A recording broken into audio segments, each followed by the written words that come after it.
ഉമ്മ മരണപ്പെട്ടാൽ സംഭവിക്കും നമ്മുടെ ജീവിതത്തിൽ. ഉപ്പ മരണപ്പെടും, ഉമ്മ മരണപ്പെടും, ഫേസ് ചെയ്യേണ്ടി വരും. ചിലപ്പോൾ അന്ന് നമ്മൾക്ക് വലിയ വിഷയമൊന്നും ഉണ്ടാവില്ല.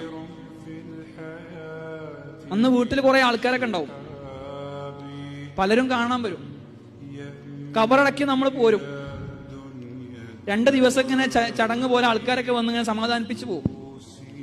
പക്ഷെ 2 ദിവസം കഴിഞ്ഞ് നമ്മുടെ വീട് ഇങ്ങനെ കാലിയാവും.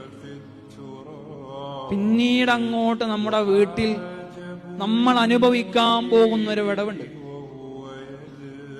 എത്ര ആള് കൂടിയാലും നികത്താനാകാത്തൊരു വിടവ്.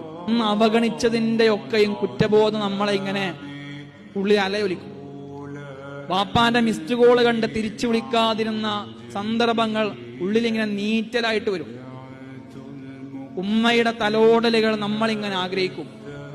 പ്രോഗ്രാം കഴിഞ്ഞ് വീട്ടിലേക്ക് എന്നാൽ ഉമ്മ എന്ന് വിളിച്ചല്ലേ കയറാം. അപ്പുറത്ത് ആ വിളി കേൾക്കാൻ ഒരാളില്ലാത്ത അവസ്ഥയെക്കുറിച്ച് വെറുതെ ഒന്ന് സങ്കല്പിച്ചു.